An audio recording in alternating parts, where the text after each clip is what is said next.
ಬ್ರೇಕ್ನ ನಂತರ ಜಾತಕ ಫಲ ಕಾರ್ಯಕ್ರಮಕ್ಕೆ ಮತ್ತೆ ಸ್ವಾಗತ ವೀಕ್ಷಕರೇ.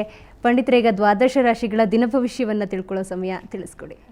ಮನುಷ್ಯ ನಿತ್ಯದಲ್ಲಿಯೂ ನಾವು ಮಾಡುವಂತಹ ಕೆಲಸದಲ್ಲಿ ಆಲೋಚನೆಯನ್ನು ಮಾಡಬೇಕು. ಮೊದಲಿಗೆ ಒಂದೇ ಹಿರಿಯವರಿದ್ದರೆ ಅವರನ್ನು ಕೇಳಬೇಕು, ಅವರ ಮಾರ್ಗದರ್ಶನದಲ್ಲಿ ಹೋಗಬೇಕು. ಹಿರಿಯರು ಇಲ್ಲದೇ ಇದ್ದಂಥ ಮನೆಯಲ್ಲಿ ನಾವೇ ಹಿರಿಯವರಾದರೆ ನಮಗಿಂತ ಹಿರಿಯವರು ಯಾರು ಏನು ಹೇಳ್ತಾರೆ ಅದನ್ನು ನೋಡಬೇಕು. ಇವತ್ತು ಅಂಥ ಸದವಕಾಶ ಹಿರಿಯರಿಗೆ ಕಿರಿಯರಿಗೆ ಪ್ರತಿಯೊಬ್ಬರಿಗೂ ಸಹ ಮನದಲ್ಲಿ ತಿಳಿದುಕೊಳ್ಳುವಂತಹ ಒಂದು ವಿಚಾರ ನಿತ್ಯ ಭವಿಷ್ಯ. ಇದನ್ನು ನೋಡೋಣ.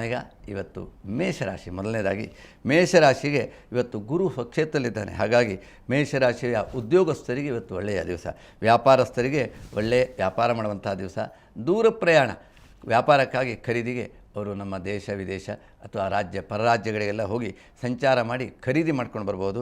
ಹಾಗೆ ಇಷ್ಟಾರ್ಥ ಸಿದ್ಧಿ, ಅವರು ಯಾವ್ಯಾವ ಕೆಲಸ ಮಾಡ್ತಾ ಇದ್ದಾರೋ ವಿದ್ಯಾರ್ಥಿಗಳಿಗೆ ಒಳ್ಳೆಯ ಓದುವಂಥ ದಿವಸ, ಒಳ್ಳೆಯ ರೀತಿಯಲ್ಲಿ ಅಭ್ಯಾಸ ಮಾಡುವಂಥದ್ದು, ಗೃಹ ಕಾರ್ಯ, ಮನೆ ಕಾರ್ಯ, ಮಂಗಲ ಕಾರ್ಯ, ಇಷ್ಟಾರ್ಥಕ್ಕೆ ಬೇಕಾಗುವ ಎಲ್ಲ ಕಾರ್ಯಕ್ಕೂ ಅನುಕೂಲವಾದಂಥ ದಿವಸ.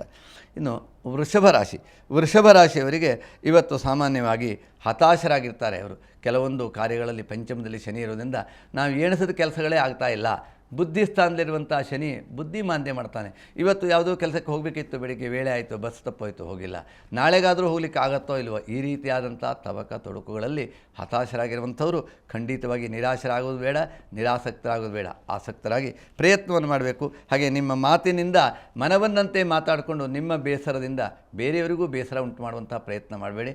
ಖಂಡಿತವಾಗಿಯೂ ಪಂಚಮ ಶನಿಯಿಂದ ನಿಮಗೆ ಮಾತ್ರ ಬೇಸರ ಆದ್ದು ಸಾಕು, ಪಂಚಮಕ್ಕೆ ಅಥವಾ ಪಂಚಪ್ರಪಂಚಕ್ಕೆ ಬೇಸರ ಆಗದಿದ್ದಂತೆ ನಿಮ್ಮ ಶರೀರದಲ್ಲೇ ಪಂಚಪ್ರಪಂಚ ಪಂಚೇಂದ್ರಿಯಗಳಿದೆ. ಹಾಗಾಗಿ ಮನಸ್ಸು ಒಂದು ಬೇಸರ ಆದರೆ ಎಲ್ಲದಕ್ಕೂ ಬೇಸರ ಆಗ್ತದೆ. ಆದ್ದರಿಂದ ಇವತ್ತು ಧೈರ್ಯದಿಂದ ಇರಿ. ಮಿಥುನ ರಾಶಿಯವರಿಗೆ ಇವತ್ತು ಮನೋಭಿಲಾಷೆ ಪರಿಪೂರ್ತಿ, ಬುಧ ಸ್ವಕ್ಷೇತ್ರದಲ್ಲಿರೋದ್ರಿಂದ ವಿವಾಹಾರ್ಥಿಗಳಿಗೆ ಮದುವೆ ಆಗುವಂಥದ್ದು. ಹಾಗೆ ಇನ್ನಿತರ ಉದ್ಯೋಗದಲ್ಲಿ ಒಳ್ಳೆಯದು, ವ್ಯಾಪಾರಸ್ಥರಿಗೆ ಬಹಳ ಒಳ್ಳೆಯ ದಿವಸ, ಗಂಡ ಹೆಂಡತಿ ಸುಖವಾಗಿರುವಂಥ ದಿವಸ ಇತ್ಯಾದಿ ಸಂತೋಷದ ಸಂಭ್ರಮದ ಒಂದು ದಿವಸ ಇವತ್ತು. ಹಾಗೆ ಸೂಕ್ತವಾದಂಥ ನಿಮ್ಮ ಕಾರ್ಯಗಳಿಗೆ ನೀವು ನಿಮ್ಮ ದಾರಿಯಲ್ಲೇ ಮುಂದುವರಿಯುವುದು, ಉತ್ಸಾಹದಿಂದ ಇವತ್ತಿನ ದಿನವನ್ನು ಕಳೆಯುವಂಥ ದಿವಸ. ಕರ್ಕಾಟಕ ರಾಶಿ, ಸಾಮಾನ್ಯವಾಗಿ ಇವತ್ತು ನಿಮಗೆ ಒಂದು ದೃಢ ನಿಲುವನ್ನು ತಾಳುವಂಥದ್ದು. ಇವತ್ತಿನ ದಿವಸ ಇಲ್ಲಿವರೆಗೆ ನಾನು ತಾಡ್ಕೊಂಡಾಯಿತು, ನಾನು ಯಾವುದೇ ಕೆಲಸದಲ್ಲಿ ಒಂದು ಸರಿಯಾಗಿ ಆಗಿಲ್ಲ, ಅದು ಆಗತ್ತೋ ಇಲ್ವೋ ಅದರ ಬಗ್ಗೆ ಒಂದು ನಿಖರ ಅಥವಾ ನಿರ್ಧಾರವನ್ನು ತೆಗೆದುಕೊಳ್ಳುವಂಥ ದಿವಸ. ಶಿಸ್ತಿನ ಜನರು, ನೀವು ಯಾವಾಗಲೂ ನಿಮ್ಮ ಶಿಸ್ತನ್ನು ಬಿಟ್ಟಿರುವಂಥವರೇ ಅಲ್ಲ, ನಿಮ್ಮ ಶಿಸ್ತಿಗೆ ಪ್ರಶಸ್ತಿ ಸಿಗುವಂಥ ದಿವಸ, ಶಿಸ್ತಿನ ಮೂಲಕವಾಗಿ ಜನರನ್ನು ಗೆಲ್ಲುವಂಥ ದಿವಸ, ಮಾತಿನ ಮೂಡಿಯಲ್ಲಿ ಜನರಿಗೆ ಒಳ್ಳೆಯ ಸಂತೋಷವನ್ನು ಕೊಡುವಂಥ ವ್ಯಕ್ತಿಗಳಾಗ್ತೀರಿ. ಸಿಂಹರಾಶಿಯವರಿಗೆ ಊಟ ಉಡುಗೊರೆ ಆಗುವಂಥದ್ದು, ಮದುವೆ ಮನೆಯಲ್ಲಿಯೋ ಗೃಹ ಪ್ರವೇಶ ಮನೆಯಲ್ಲಿಯೋ ನೆಂಟಿಷ್ಟ ಮಂಗಲ ಕಾರ್ಯಕ್ಕೆ ಹೋಗಿ ನೀವು ಉಡುಗೊರೆ ಕೊಡುವಂಥದ್ದು. ಹಾಗೆ ನೀವು ಉಡುಗೊರೆಯನ್ನು ಹೊದೆಸ್ಕೊಂಡು ಸಂತೋಷವಾಗಿರುವಂಥ ದಿವಸ. ಸಂಗಾತಿ ಹೆಂಡತಿಯನ್ನು ಕರ್ಕೊಂಡು ಹೋಗುವಂಥದ್ದು, ಹೆಂಡತಿ ಮಕ್ಕಳ ಸಕುಟುಂಬ ಸಹಿತವಾಗಿ ಇವತ್ತು ಸಂಭ್ರಮದಲ್ಲಿ ಪಾಲ್ಗೊಳ್ಳುವಂಥ ದಿವಸ. ಹಾಗೆ ಕನ್ಯಾ ರಾಶಿ, ಸಾಮಾನ್ಯವಾಗಿ ಹೊಸ ಬೆಳಕು, ಹೊಸ ಬದುಕು. ಮನುಷ್ಯ ಜೀವನದಲ್ಲಿ ಬೆಳಕುವುದೇ ಎರಡು. ಯಾಕಂದರೆ ಒಂದು ಮದುವೆಯಾದ ಹೆಣ್ಣು ಜೀವನದಲ್ಲಿ ಹೊಸ ಬದುಕಿಗೆ ಕಾಲಿಟ್ಟು ಅದನ್ನು ಆಲೋಚನೆ ಮಾಡ್ತಾಳೆ. ಪ್ರತಿಯೊಬ್ಬರೂ ಮದುವೆಯಾದಂಥ ದಂಪತಿಗಳು ಹೊಸ ಬೆಳಕಿಗಾಗಿ ಇರ್ತಾರೆ. ಹಾಗಾಗಿ ಹೊಸ ಬೆಳಕು ಅನ್ನುವ ಪದ್ಯಗಳನ್ನು ದಿನ ನೀವು ಕೇಳ್ತೀರಿ. ಜೀವನದಲ್ಲಿ ಹೊಸ ಬೆಳಕಿಗಾಗಿ, ಹೊಸ ಬದುಕಿಗಾಗಿ ಹೊಸ ಉದ್ಯೋಗವನ್ನು ಆರಂಭ ಮಾಡುವಂಥ ದಿವಸ. ಹಾಗೆ ಸ್ವಲ್ಪ ಮಟ್ಟಿಗೆ ಹೆದರಿಕೆ ಇದೆ, ಅದರ ಲಾಭ ನಿಮ್ಮ ಕಡೆಗಿರೋದ್ರಿಂದ ಪ್ರಯತ್ನದಲ್ಲಿ ಮುಂದುವರಿಸಿ.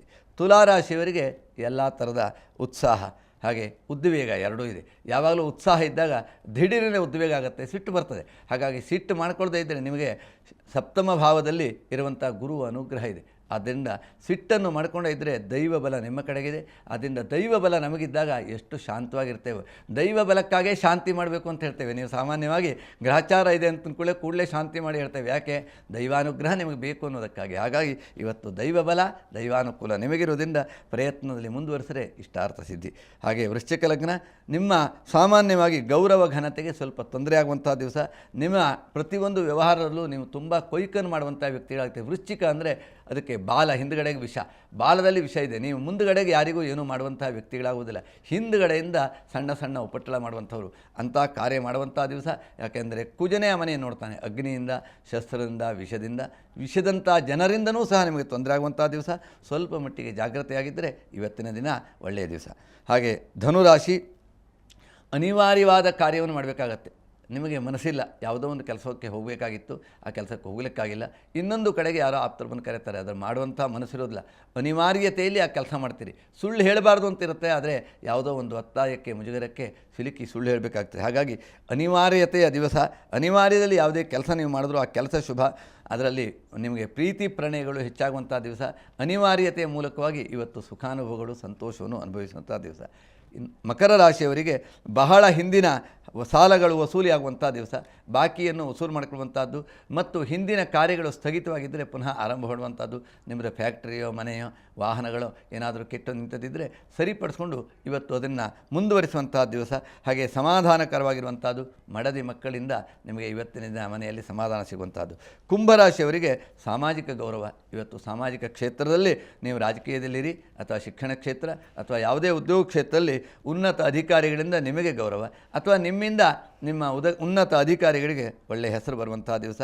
ಆದರೆ ಗುಪ್ತ ವ್ಯವಹಾರದಲ್ಲಿ ತುಂಬ ಹುಷಾರಿ. ಏನು ನೀವು ಮಾಡ್ತಾ ಇದ್ದೀರೋ ಎರಡನೇ ರೀತಿಯಾದಂಥ ವ್ಯವಹಾರಗಳು ನಿಮ್ಮಲ್ಲಿ ಇದ್ದರೆ ಖಂಡಿತವಾಗಿಯೂ ಗೌರವಕ್ಕೆ ಚ್ಯುತಿ, ಎಚ್ಚರವಾಗಿರಬೇಕು. ಧನಹಾನಿ.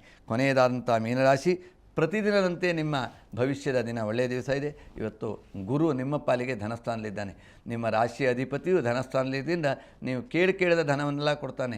ವ್ಯಾಪಾರ ಮೂಲದಿಂದ, ವ್ಯವಹಾರ ಮೂಲದಿಂದ, ಪಿತೃಗಳ ಮೂಲದಿಂದ, ದೈವ ಮೂಲದಿಂದ, ಹಿರಿಯರ ಮೂಲದಿಂದ ಸಂಪತ್ತು ತರುವಂಥದ್ದು. ಇವತ್ತಿನ ಕಾಲದಲ್ಲಿ ಧನ ಇದ್ದವನು ಮಾತ್ರ ಅವನೊಂದು ಜನ, ಧನ ಇಲ್ಲದೆ ಇದ್ದವನು ಧನ ಅಂತ ಹೇಳಬೇಕು. ಧನ ಇದ್ದರೆ ನಮ್ಮಲ್ಲಿ ಹೇಳ್ತೇವೆ ಬಾಲ ಮತ್ತು ಕೋಡು ಇಲ್ಲದೆ ಇದ್ದಂಥ ಮನುಷ್ಯ ಅಂತ. ಹಾಗಾಗಿ ಇವತ್ತು ಧನ ಇರುವಂಥ ನೀವು, ಹಾಗಾಗಿ ನೀವು ಬಾಲ ಕೋಡು ಇಲ್ಲದಿದ್ದಂತಹ ಒಂದು ಮನುಷ್ಯರಾಗ್ತದೆ. ಅದೆರಡೂ ಇದ್ದಂಥದ್ದನ್ನು ಧನ ಹೇಳ್ತೇವೆ. ಇವತ್ತಿನ ಒಂದು ಪರಿಸ್ಥಿತಿಯಲ್ಲಿ ಧನ ಇದ್ದವನು, ಹಣ ಇದ್ದವನು, ಧನ ಇದ್ದವನು ಒಂದು ಒಳ್ಳೆಯ ಜನ ಆಗಿರ್ತಾನೆ.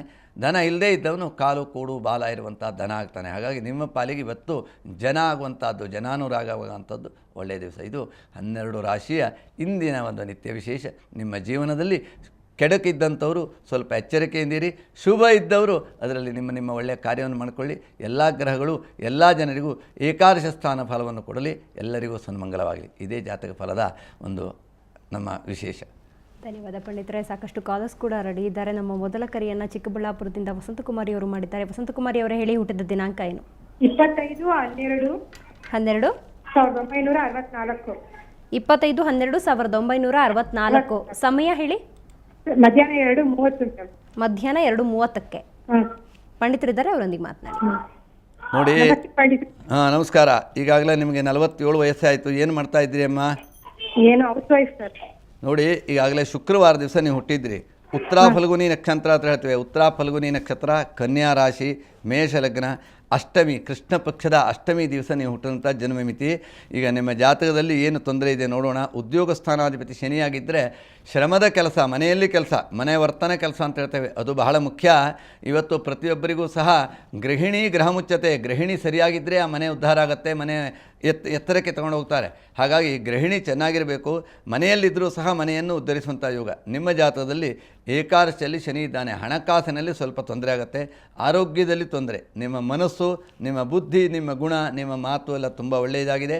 ಆದರೆ ಹಣ ಇಲ್ಲದೆ ಇದ್ದರೆ ಇವತ್ತು ಜನ ಮನ್ನಿಸುವುದಿಲ್ಲ. ಆದ್ದರಿಂದ ಆರ್ಥಿಕವಾಗಿ ಸ್ವಲ್ಪ ಮಟ್ಟಿಗೆ ಸಮಸ್ಯೆ ಇರ್ತದೆ. ಸಂಸಾರ ಸುಖ ಚೆನ್ನಾಗಿರುತ್ತದೆ. 2 ಜನ ಮಕ್ಕಳು, 3 ಮಂದಿಯಾ? 2 ಮಂದಿಯಾ?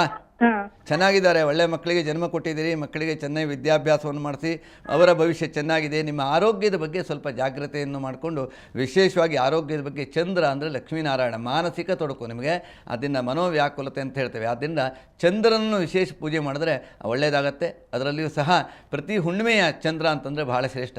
ಶುಕ್ಲ ಪಕ್ಷದ ಹುಣ್ಣಿಮೆಯ ಚಂದ್ರನ ದಿವಸ ಉಪವಾಸ ಇದ್ದು ಸಾಯಂಕಾಲ ಚಂದ್ರನನ್ನು ಪೂಜೆ ಮಾಡಿ ಪ್ರಾರ್ಥನೆ ಮಾಡಿಕೊಳ್ಳಿ. ನನ್ನ ಮನಸ್ಸಿನ ಅಭೀಷ್ಟವನ್ನು ಪೂರ್ಣ ಮಾಡುವಂಥ, ಆಗ ಚಂದ್ರನೇ ಪರಿಪೂರ್ಣ ಮಾಡ್ತಾನೆ. ಒಳ್ಳೆಯದಾಗಲಿ. ಧನ್ಯವಾದ ಪಂಡಿತರೆ. ಈಗ ಪುಟ್ಟದೊಂದು ಬ್ರೇಕ್ನ ನಂತರ